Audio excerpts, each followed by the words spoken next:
یہ حرمت ہے انسان کی، انسان کی عزت ہے کہ اس کا پسینہ بھی پاک، اس کا جوتا بھی پاک۔ اور میرے اور آپ کے آقا و مولا نے اس بات کی ہمیں تعلیم دی ہے کہ ایک دوسرے کے جوتا کھانے کے اندر شفا رکھی گئی۔ سور المومن فیہ شفاء، مومن کے جوتے میں بھی شفا ہے۔ آج ہم اپنی زندگی کے اندر اپنے برتن الگ الگ رکھتے ہیں اور باہم اکٹھے بیٹھ کر کھانے میں آر محسوس کرتے ہیں، اصل ہم احترام آدمیت سے واقف نہیں ہے۔ جب دو آدمی اکٹھے کھائیں، میرے اور آپ کے آقا و مولا نے فرمایا طعام الواحد کاف للاثنین، ایک کا کھانا دو کے لیے کافی ہوتا ہے اور دو کا کھانا تین کے لیے کافی ہوتا ہے۔ جب وہ اکٹھے بیٹھ کے کھائیں، اللہ اس کھانے کے اندر برکت ڈال دیتا ہے جو مل کر کھایا جائے۔ حضرت ابو ہریرہ رضی اللہ تعالی عنہ فرماتے ہیں کہ مجھے سخت بھوک لگی اور حال یہ تھا کہ برداشت نہیں ہو رہی تھی۔ میں مسجد نبوی کے ایک ایسے زاویے پر جا کے بیٹھ گیا جہاں لوگوں کا گزر ہوتا تھا۔ میرا خیال یہ تھا کہ میں زبان سے سوال نہ کروں، جب انسان مجبور ہو جائے اور بھوک کے ہاتھوں مرنے لگے بقدر ضرورت سوال کر لینے کی اجازت ہے، لیکن اگر ایسی بات نہیں ہے تو پھر سوال کرنے کی شریعت نے ممانعت کی ہے۔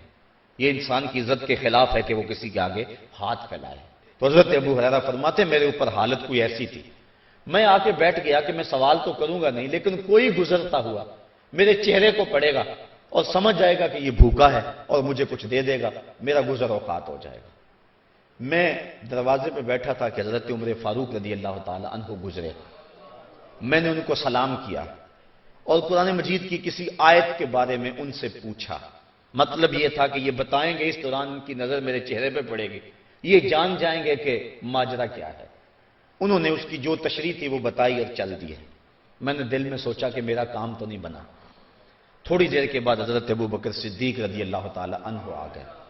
میں نے ان سے بھی کسی مسئلے کے بارے میں بات کی تو انہوں نے بھی اس کو بتایا اور چل دیے۔ میں پریشان کہ میرا پھر کام نہیں بنا۔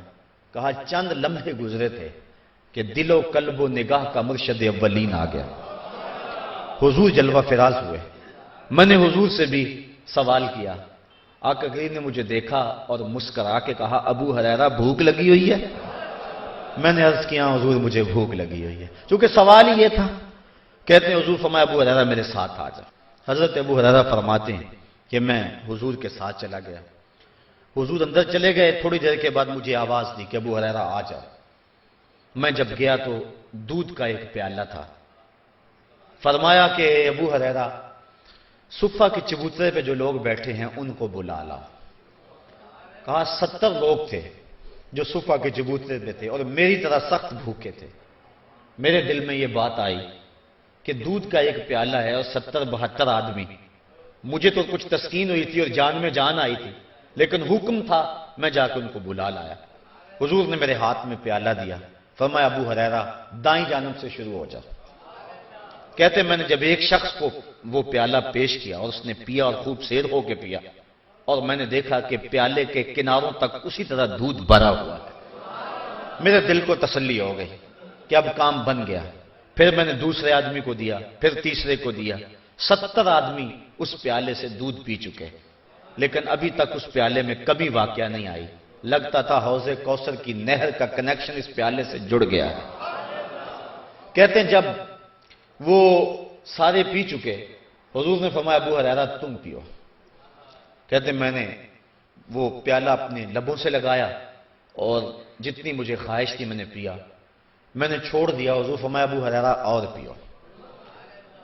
تو فرماتے ہیں کہ میں نے تھوڑا سا اور پی لیا، پھر فرمایا اور پیو۔ کہا مجھے قسم ہے اس ذات کی جس نے آپ کو حق کے ساتھ مبعوث کیا ہے، میرے بدن کے اندر ایک قطرے کی بھی گنجائش نہیں ہے۔ حضور نے مجھ سے پیالہ لیا اور یہ کہتے ہوئے ساقی القوم آخرہم شربا، قوم کا جو ساقی ہوتا ہے، پلانے والا ہوتا ہے، وہ پینے میں آخر ہی ہوتا ہے، یہ کہہ کے حضور نے وہ پیالہ نوش جاں کیا۔ 70-72 آدمی ایک پیالہ دودھ کا پی گئے۔ اعلیٰ حضرت فرماتے ہیں ہاں جناب ابو ہریرہ کیسا تھا وہ جام شیر جس سے 70 صاحبوں کا دودھ سے منہ بھر گیا۔ میرے استاذ المکرم آپ فرمایا کرتے تھے کہ یہ پہلو تو بڑا واضح ہے کہ دودھ کا ایک پیالہ 70-72 آدمیوں کے لیے کافی ہو گیا، فرمایا کرتے تھے کبھی اس پہ بھی غور کر لیا کرو کہ 72 آدمیوں کا جھوٹا 2 جہاں کا سلطان پی رہا ہے. کبھی اس معاملے کی طرف بھی آپ کی توجہ جانی چاہیے. تو آج ہم مل کے نہیں کھاتے ہیں، ایک دوسرے سے ہمیں گھن آتی ہے اور احترام آدمیت کے ان ضابطوں کو ہم بھول گئے ہیں جو ہمیں شریعت نے دیے ہیں. اس لیے جب انسان باہم مل کے بیٹھتے ہیں تو ان کے کھانے میں برکت ہوتی ہے، اور مومن کے جھوٹے کے اندر بھی اللہ تعالیٰ نے شفا رکھی ہوئی.